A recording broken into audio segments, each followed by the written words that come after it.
Hi friends, मैं अभिषेक आपका फिर से अपने इस यूट्यूब चैनल मैथ एक्सप्रेस में स्वागत करता हूँ। आज हम परसेंटेज में आगे बढ़ेंगे मतलब आज ये परसेंटेज पे दूसरा वीडियो, जिसमें हम एक तरह का जो मैथ होता है उसको आपको पूरे डिटेल से बताऊँगा, समझाऊँगा कि इसमें क्या होता है, कैसे होता है, किस तरह से बनता है। परंतु आपको सीख करके खुद से उसको ट्राई करना है और फिर, हालांकि बहुत ही आसान मैथ है, इसमें मतलब कुछ करना नहीं है, लेकिन फिर भी खुद से इसको ध्यान देना है और आपको ध्यान रखना है इसमें कि कैसे इन सब चीज़ों को हम जल्दी से जल्दी समेट सके, बना सके, देख सके। अभी हमने पहला वीडियो जो लाया था उसमें भी बताया था, ये मेरा दूसरा वीडियो है, सेकंड है, पार्ट 2 है। इसी को आगे बढ़ाते हुए पढ़ते हैं। देखिए, एक प्रश्न है, यदि ए का वेतन बी के वेतन से 50% अधिक है, यदि ए का वेतन बी के वेतन से 50% अधिक है तो क्या कहता है, बी का वेतन ए के वेतन से कितना प्रतिशत कम है। तो बी का वेतन ए के वेतन से कितना प्रतिशत कम है। बहुत सारे लोग इसका ट्रिक सीखे हैं, सीख के रखे होंगे और अब तक बना भी दिए होंगे। उन्हें लग रहा होगा कि अरे मास्टर क्या बता रहे हो भाई, क्या मतलब है हमको, हम ऐसे नहीं ऐसे पढ़ेंगे, ऐसे नहीं ऐसे पढ़ेंगे। देखिए, आप जानते हैं, हमें पता है, लेकिन फिर भी मैं आपको एक अच्छे से डिटेल तरह से इसको बताता हूँ। साथ ही बता दूंगा कि शॉर्ट में कैसे बनेगा और उसी डिटेल तरीके में बता दूंगा कि शॉर्ट कैसे हो जाता है। शॉर्ट ट्रिक जो होता है ना फ्रेंड्स, कुछ अलग नहीं होता है, बस जो डिटेल होता है या जो लंबा हिसाब बनाते हैं उसी का एक छोटा सा चीज़ को ले करके शॉर्ट ट्रिक बना दिया जाता है।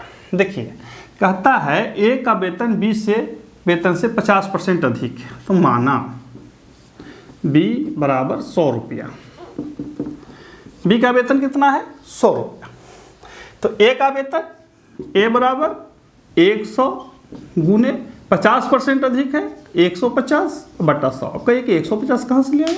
तो हमने कल बताया था कि जब अधिक हो तो सीधा 50 जोड़ दीजिए, जब कम हो तो सीधा 50 घटा दीजिए। प्रतिशत का योग हमेशा 100 होता है, इसको गांठ बांध के याद रखेंगे। परसेंटेज का सम हमेशा कितना होगा, 100 होगा, 100 होगा। तो चूंकि 50% अधिक है तो हमने 150 कर दिया। 20% अधिक रहता तो 120 कर देते, 30% कम रहता तो 70 कर देते। अब इसको काट दीजिए, तो जब 100 रुपया कमा रहा है तो ये 150 रुपया कमा रहा है। समझ में आ रही है? अब बी ए से 50 रुपया कम कमाता है,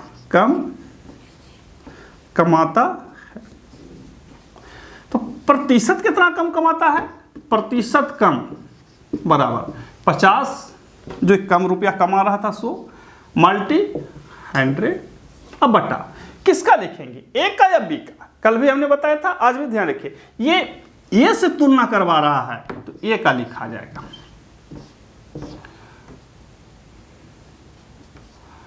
कितना हो जाएगा,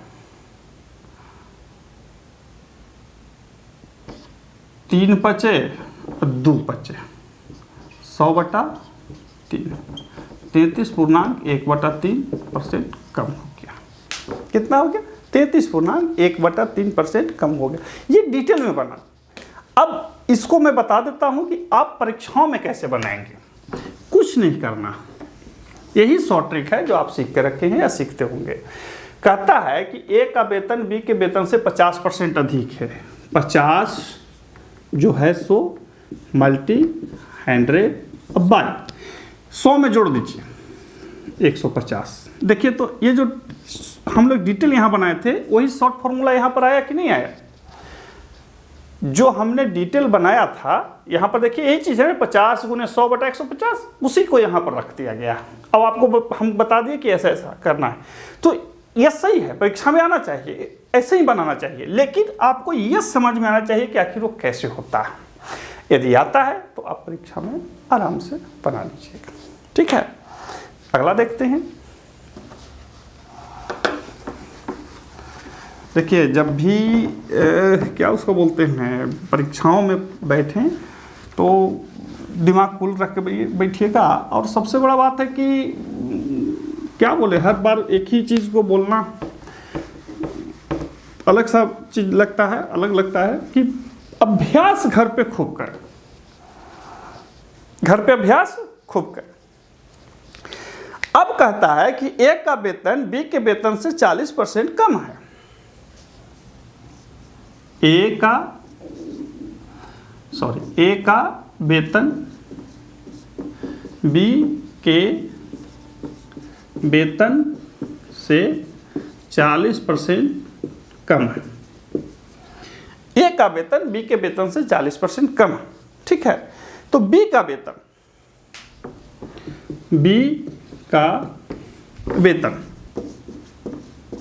ए के वेतन से कितना ज़्यादा है।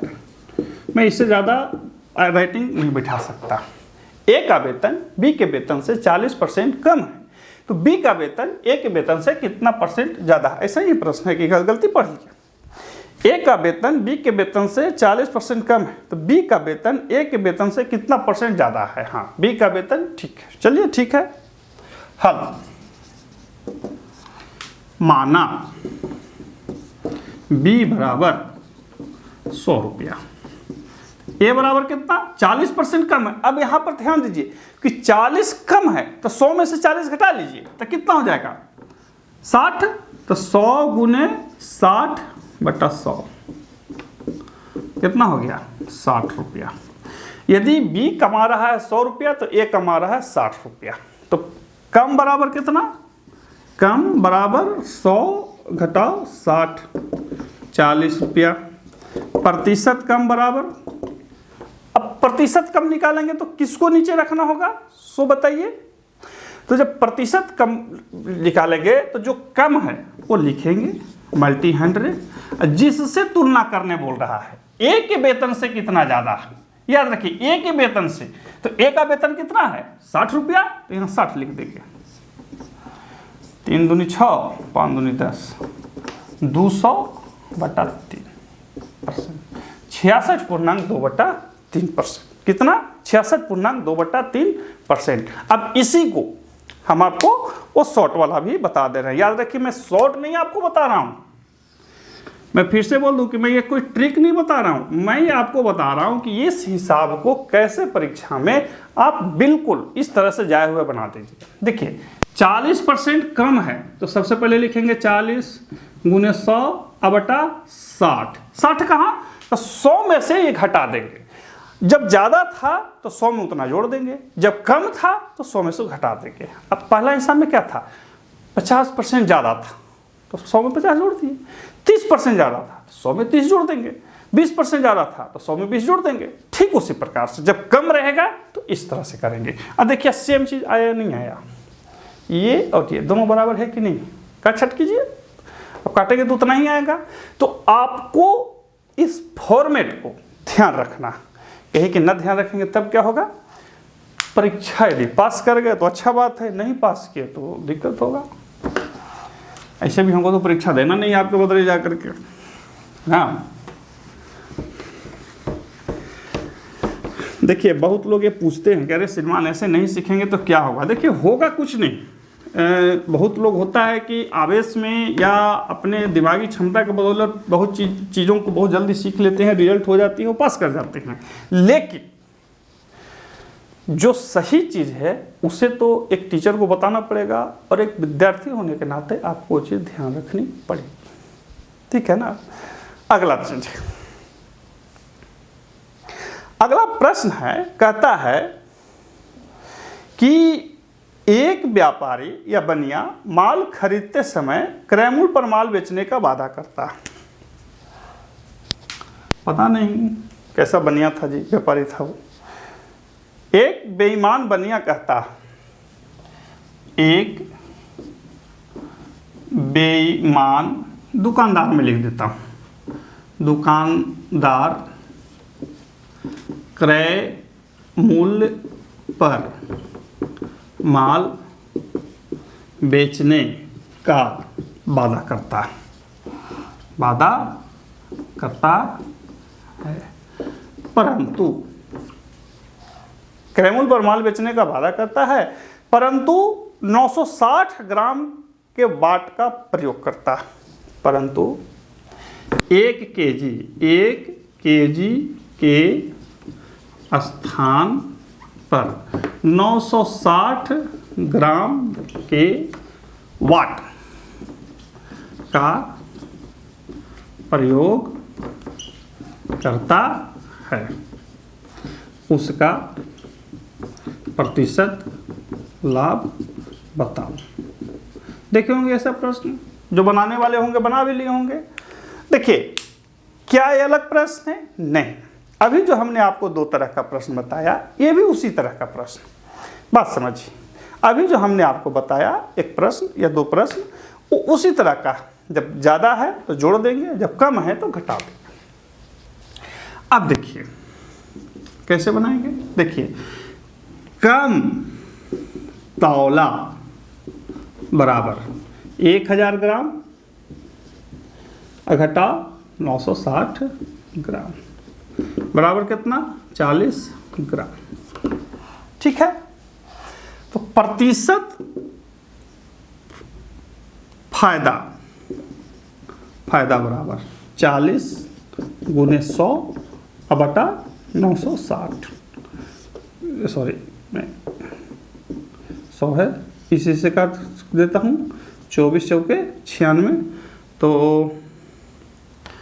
25 चौके 6 चौके 25 बटा 6% लाभ हुआ। अब कहेंगे श्रीमान लाभ काहे हुआ, हानि काहे नहीं हुआ? यहाँ पे ध्यान दीजिए, कहता है कि एक दुकानदार जो है वो ये कहता है कि हम क्रय मूल्य पर माल को बेचेंगे, परंतु गलत वाट का प्रयोग करता है। यानी कि जो बटखारा रखा है, तराजू रखा है, उसमें जो नापने का वाट रखा है वो गलत है। वो 1 केजी के जगह पे 960 ग्राम ही दे पा रहा है। तो प्रतिशत फायदा क्या हुआ? यहाँ पे ध्यान रखिएगा कि हम इसी को 960 को नीचे रख देंगे। अब इसको परीक्षा में जब बनाना होगा तो क्या करेंगे? तो कभी कभी आपसे ये भी पूछेगा कि वो गलती से ज़्यादा दे दिया, तो ज़्यादा दे दिया तो हानि हो गया, लेकिन 1 केजी के स्थान पे वो 960 ग्राम ही दे रहा है, तो यानी कि फ़ायदा हो रहा है। कितना का फायदा हुआ? तो जितना ये लिखा हुआ है 960 ग्राम है, तो 1 केजी में से 960 ग्राम घटा लेंगे। 400 ग्राम रहता तो 1 केजी में से 400 ग्राम हटा लेते। 500 ग्राम है तो 1 केजी में से 500 ग्राम हटा लेंगे। तो 1 केजी में से 960 घटाएंगे तो कितना हो जाएगा? 40 मल्टी 100, अब बटा कितना? 960। देखिए, यही चीज़ वहाँ पर है या नहीं है? वही चीज़ है, कट गया। लेकिन अब आपके मन में सवाल आना चाहिए कि अरे श्रीमान 960 का है लिखते, आना चाहिए। तो देखिए हम इसको ऐसे बना सकते हैं कि माना कि 1 ग्राम का मूल्य है 1 रुपया, तो 1000 ग्राम का मूल्य कितना हो जाएगा? 1000 रुपया। 960 ग्राम का मूल्य कितना हो जाएगा? तो 960 रुपया। देना चाहिए था उसे 1000 ग्राम, लेकिन दे रहा है कितना? 960 ग्राम। तो फायदा कितना हुआ? 40 ग्राम। तो चूंकि 960 ग्राम सामान का क्रय मूल्य हो गया 960 रुपया, तो इसीलिए क्रय मूल्य चूंकि नीचे रहता है तो ये नीचे लिखाएगा। समझ में आई? नहीं समझ में आई? देखिए मैं बता देता हूँ, यह सीख लिए। जो साधारण डिटेल था वो बता दिया हमने। अब यहाँ पे देखिए, ये क्रय मूल्य में चला जाता है, इसलिए मैं उसे बहुत ज़्यादा डिटेल में बताना नहीं चाह रहा था आपसे, क्योंकि ये परसेंटेज का मैथ है तो परसेंटेज ही ठीक रहेगा।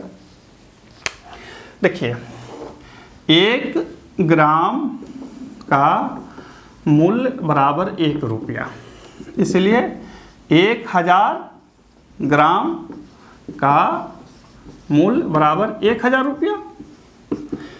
यही क्रय मूल्य होना चाहिए, इसी पर आना चाहिए। तो 960 ग्राम का क्रय मूल्य बराबर 960 रुपया। बात समझ रहे हैं? जब ये ग्राहक को बेचा तो उसको बोला कि देखो भाई 1000 रुपया में हम खरीदे थे, हम तुमको 1000 रुपया में दे रहे हैं। तो ये विक्रय मूल्य हो गया। अब चूंकि उसका सीपी 960 रुपया था, क्यों? क्योंकि गलत बटखारा दे दिया, यानी कि 1000 के जगह पे 960 का सामान दिया। तो चूंकि 960 ही दिया, इसका वास्तविक क्रय मूल्य यही था, तो 960 ही नीचे लिखा था। ठीक है, कंफ्यूजन नहीं होना चाहिए जब मैथ बना रहे हो, पढ़ रहे हैं तो। अब इसी में मतलब जो अभी हमने आपको बताया, इसी में एक और तरह का हिसाब पूछता है कि किसी वृत्त की त्रिज्या में, आयत के लंबाई में, चौड़ाई में ये कमी कर दिया, वो वृद्धि कर दिया, तो क्या करें कि ये न पलटे, क्या करें कि वो पलट जाए। इस तरह से भी प्रश्न आपसे पूछा जाता है। एक उदाहरण मैं आपको देता हूँ। करता है कि किसी आयताकार खेत की लंबाई 60% बढ़ा दी जाती है, तो इसकी चौड़ाई कितना कम कर दिया जाए कि क्षेत्रफल में कोई अंतर न हो। किसी आयताकार खेत की लंबाई 60% बढ़ाया गया, चौड़ाई कितना प्रतिशत कम करें कि क्षेत्रफल न बदले। ठीक है, यही है। मतलब कि कोई एक आयताकार क्षेत्र था, खेत था, उसमें लंबाई को बढ़ा दिया गया। अब है कि चौड़ाई, क्षेत्रफल नहीं बदलना चाहिए, तो कितना कम कर देंगे। तो जो अभी हमने बताया, यहाँ पे ध्यान दीजिए कि चूंकि बढ़ाया गया, कमाया नहीं गया, क्या किया गया है? बढ़ाया गया। ध्यान दीजिए कि इसको बढ़ाया गया है, तो जो हमने बताया था उसी फॉर्मेट में बना दीजिए। 60 × 100 बाई बढ़ाया गया तो 160 लिख देंगे। यदि यही रहता कि किसी आयताकार खेत की लंबाई को 60% घटाया गया है, तो हम कितना बढ़ा दें, तो उसको कैसे बनाएंगे? देखिए, तो जब पूछेगा तो वो घटा करके लिख देंगे। कंफ्यूजन हो जाएंगे कि अरे सर यहाँ पर तो कम करने बोल रहे हैं, फिर यहाँ पर माइनस कर दिए। नहीं, वहाँ पर ध्यान दीजिए वो क्या किया। खेत की लंबाई को 60% बढ़ाया है, तो चौड़ाई कितना % कम करें, तो जो 60 था वो 60 लिखे, 100। अब बटे में 100 में जितना % बढ़ाया है 100 में जोड़ देंगे और वही लिख देंगे। यदि यही प्रश्न रहता कि किसी आयताकार खेत की या किसी त्रिभुज के आधार में या इस तरह के कोई घन है, उसमें 20% की कमी हो गई, 20% की क्या हो गई? कमी हो गई, तो उसके अन्य भुजा में या अन्य क्षेत्र में कितने % की वृद्धि कर दी जाए कि कोई परिवर्तन नहीं हो। तब क्या करें? तो जब कमी होता तो इसको घटा के लिख देते, लेकिन वहाँ तो बढ़ाया है तो लिख देंगे, यही काट देंगे। 8 दूनी 5 दूनी, 4 दूनी 30 दूनी, 2 दूनी 15 दूनी, 75/2%। ये बन गया इसका हिसाब। बना या नहीं बना? कोई दिक्कत तो हुआ नहीं। तो 75/2 या पूर्णांक में तोड़ेंगे तो